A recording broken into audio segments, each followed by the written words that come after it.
ಒಂದು 40 ವರ್ಷದಿಂದ ನಾನು ವಾಸವಾಗಿರುತ್ತೇನೆ ಇಲ್ಲಿ. ನಿನ್ನೆ ಅಧಿಕಾರಿಗಳು ಬಂದು ನಮಗೆ ಜಾಗ ಖಾಲಿ ಮಾಡಬೇಕಂತ ನೋಟಿಸ್ ಕೊಟ್ಟಿದ್ದಾರೆ. ಪರ್ಯಾಯ ಅಂತ ನಮಗೆ ಎಂತ ಒಂದು ವ್ಯವಸ್ಥೆ ಮಾಡಿಲ್ಲ. ಗಂಜಿ ಕೇಂದ್ರ ಅಂತ ಮಾಡಿದ್ದಾರೆ ಶಾಲೆಯಲ್ಲಿ. ಅದರ ಉಳ್ಕೊಳ್ಳಿಕ್ಕೆ ಅಲ್ಲಿ ಹೆಂಗಸರು ಇರ್ತಾರೆ, ನಮ್ದು ಮಕ್ಕಳಿದ್ದಾರೆ. ಆ ಹೆಂಗಸರು ರಾತ್ರಿ ಉಳಿಬಹುದು, ಹಗಲಲ್ಲಿ ಎಲ್ಲಿ ಹೋಗುದು ನಾವು? ಆ ಹೆಂಗಸರು ಎಲ್ಲಿ ಹೋಗ್ಬೇಕು? ಮನೆಯಲ್ಲಿ ಉಳಿಬೇಕಾಗತ್ತೆ. ಅಲ್ಲಿ ಶಾಲೆಯಲ್ಲಿ ಹೇಗೆ ಉಳಿಯುದು? ಮಕ್ಕಳು ಇರ್ತಾರೆ ಅಲ್ಲಿ ಶಾಲೆಯಲ್ಲಿ, ಪಾಠ ಮಾಡ್ತಾ ಇರ್ತಾರೆ. ಅಲ್ಲಿ ಹೇಗೆ ಉಳಿಯುದು ನಾವು? ಅದಕ್ಕಾಗಿ ನಮ್ಗೆ ಏನಾದರೂ ಪರ್ಯಾಯ ವ್ಯವಸ್ಥೆ ಏನಾದರೂ ಮಾಡಿಕೊಡ್ಬೇಕು ನೀವು. ನಿನ್ನೆ ನೋಟಿಸ್ ಕೊಟ್ಟಿದ್ದಾರೆ, ನೀವು ಶಾಲೆಯಲ್ಲಿ ಉಳ್ಕೊಳ್ಬೇಕಂತ. ಇನ್ನು ನಮಗೆ ಯಾವುದು ಪರ್ಯಾಯ ವ್ಯವಸ್ಥೆ ಅಂತ ಎಂತ ಮಾಡಿಕೊಳ್ಳಿಲ್ಲ.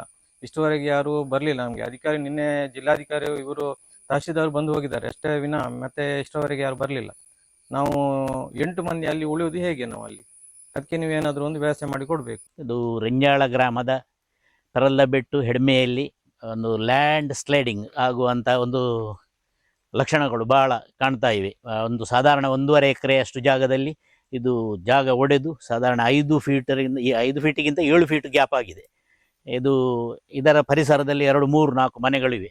ಅವರಿಗೆ ಬಹಳ ಅಪಾಯಕಾರಿಯಾಗಿ ಕಾಣ್ತಾ ಉಂಟು. ಇದು ಯಾವ ಹೊತ್ತಿನಲ್ಲಿ ಇದು ಕೆಳಗೆ ಬರ್ತದಂತ ಹೇಳಲಿಕ್ಕೆ ಆಗುವುದಿಲ್ಲ. ನಮ್ಮ ಕೇರಳದಲ್ಲಿ ಆದ ಹಾಗೆ ಇಲ್ಲಿಯೂ ಆಗಬಹುದಂತ ನಮಗೆ ಕಾಣ್ತಾ ಉಂಟು.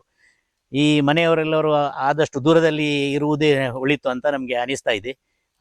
ಪಾಪ ಅವರಿಗೂ ಕೂಡ ಬಹಳ ಕಷ್ಟದಲ್ಲಿದ್ದಾರೆ. ಕೆಲವರು ಬಹಳ ಬಡವರು, ದಿನದ ಊಟಕ್ಕೂ ಸ್ವಲ್ಪ ಕಷ್ಟದವರೇ ಇರುವುದು. ಹಾಗಿರುವಾಗ ಇವರಿಗೆ ಸೂಕ್ತವಾದಂಥ ಅವಕಾಶಗಳು ಮತ್ತು ಸೂಕ್ತವಾದಂಥ ಒಂದು ವ್ಯವಸ್ಥೆಯನ್ನು ನಾವು ಪಂಚಾಯಿತಿಯಿಂದ ಮಾಡಬೇಕಂತ ಎಲ್ಲರಲ್ಲಿ ಕೇಳ್ತಾ ಇದ್ದೇನೆ. ನಾನು ಕೂಡ ಅದರಲ್ಲಿ ಒಬ್ಬ ಭಾಗಿದಾರನಾಗಿದ್ದೇನೆ. ನಾನು ಕೂಡ ಅವರಿಗೆ ಆದಷ್ಟು ನಿಲ್ಲುವಂಥ ವ್ಯವಸ್ಥೆಯನ್ನು ಮಾಡುವುದಕ್ಕೆ ಪ್ರಯತ್ನ ಪಡ್ತಾ ಇದ್ದೇವೆ. ಇದಕ್ಕೆ ನಮ್ಮ ಆಡಳಿತ ಕೂಡ, ಜಿಲ್ಲಾಡಳಿತ ಹಾಗೆ ತಹಶೀಲ್ದಾರರು ಇವರೆಲ್ಲರೂ ಇದಕ್ಕೆ ಸಹಕಾರ ಕೊಡಬೇಕಂತ ನನ್ನ ಮನವಿ. ಇದರ ಹಿಂದು ಕಡೆ ಕಾಣುವಂಥ ಗುಡ್ಡ, ಅಲ್ಲಿ ಗ್ಯಾಪ್ ಆಗಿ ಸಾಧಾರಣ 1.5 ಎಕರೆಯಷ್ಟು ಜಾಗ ಕುಸಿದು ಒಳಗೆ ಹೋಗಿದೆ. ಬಟ್ ಇಲ್ಲಿ ಇವರ ಮನೆ ಹತ್ತಿರ ಅದು ಸ್ವಲ್ಪ 5 ಫೀಟ್ ಮೇಲಕ್ಕೆ ಬಂದಿದೆ.